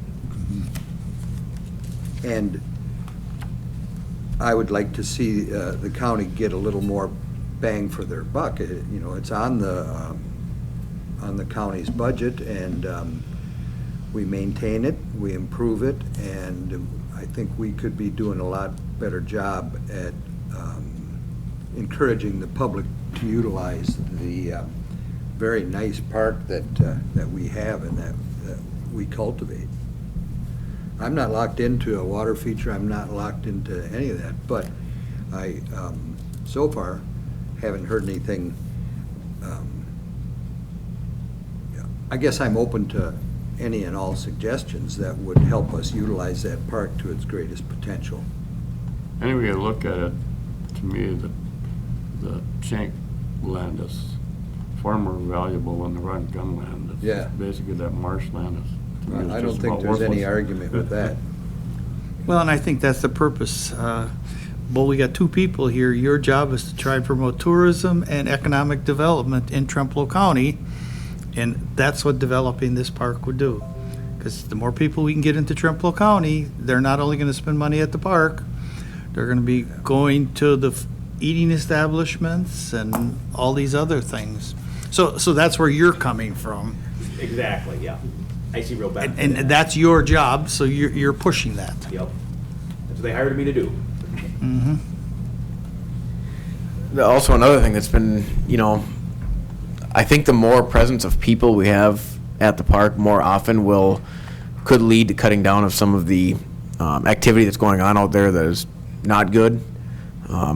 It seems like there's constantly something happening out there that's, we've had two or a couple thefts this year, a couple of break-ins, one this week. There's been damage to. There's been damages, there's, vandalism, and a lot of that, I believe, is because there's nobody there.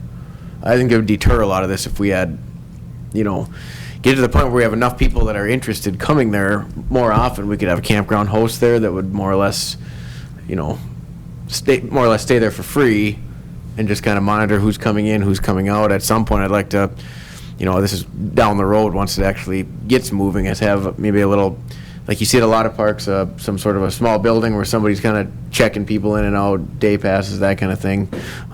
Maybe I'm thinking too big at this point, but I just think it would cut down on maybe some of the stuff that's going on there that we don't like to see, so. Okay, to summarize, I guess what we're saying, Beth, you need to get to your committee and be more exact as to what your plans are. And then you need to come back to property, Correct. Yes. and then we would go from there. Correct. Yep. So does that help you out, Beth, then? Yes, because we're meeting next Tuesday, and so we'll discuss this further and, start putting plans together and then come back here. This And- isn't going to be something we're doing like in the next couple of months. No. And the consensus is probably the Rod and Gun Club is out. Is that the consensus that most people feeling here?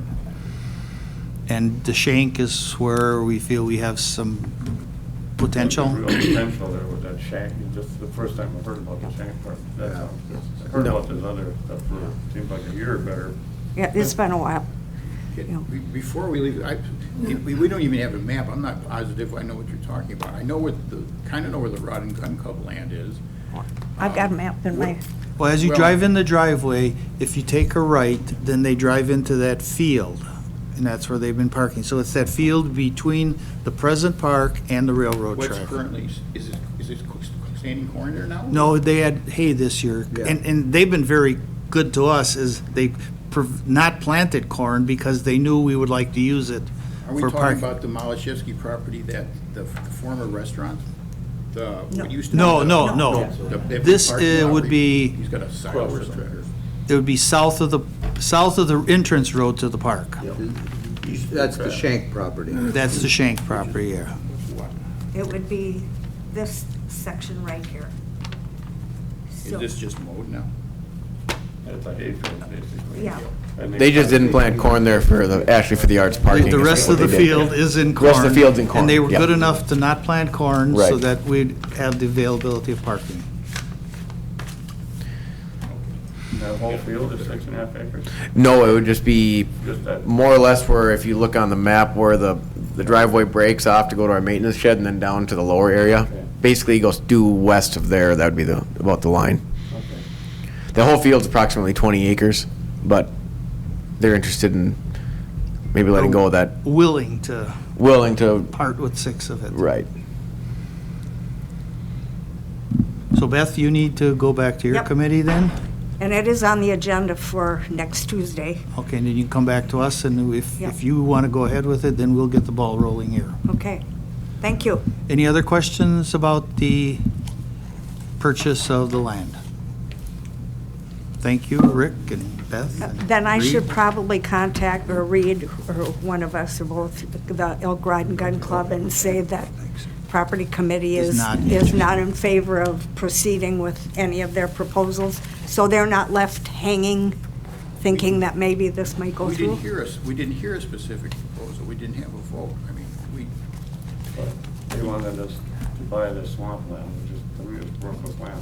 I guess my thought is I think it's the good for hunting. PTED committee that can be part of their discussion, and then ultimately, I assume the PTED committee will come forward with a proposal of something, whether that includes that property or not that property. I guess that would be the PTED committee's first. Yeah, Okay. the committee would have to make the Correct. decision. Beth isn't telling us that right now. Right. The committee would have to decide if they feel that's in our best interest to obtain that land. That's kind of how I look at it, is that if you guys decide that that is appropriate, then that can be your recommendation in conjunction with other things as well. But right now, the property committee is not really excited about using the Elk Rod and Gun Club. I was kind of pleased that Mr. Malcheski took this off the table, because that removed the county from having to tell Elk Rod and Gun Club that we weren't interested in their generosity, which is always Made us look good better. thing in my Sure. mind. Okay, anything else on that sub? Thank you, Beth. Okay, moving on then. Anybody, items for the next agenda? So we definitely will need to insert again the bid opening probably, I'm guessing. because I would assume that that's our next That was big supposed to be item. in September, I believe. Yeah, well, it was supposed to be today, that's why. Yeah, but then I think he postponed it till September because of something with, going up to your Oh, they didn't, somebody didn't have stuff ready in Yeah. time to send out the bids. after I'm done here? Thank But we definitely, we need, I'm sure Kurt will plan on being here for the that one. notice in the paper wasn't gonna be in time for everything to. So, anything else? And Beth, you will let us know if you need, at the next meeting, if we need to discuss further what you brought up. So that's a possibility yet. Rick, I just got your text. Anything else for the agenda?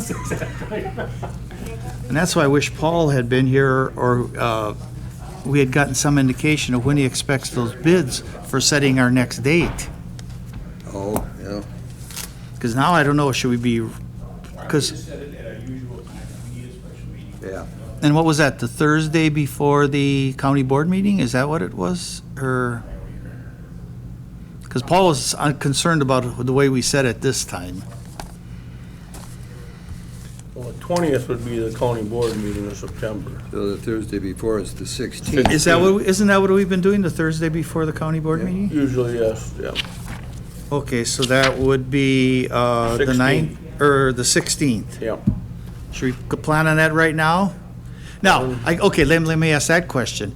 If that's a problem for Kurt, could we make a change in that date?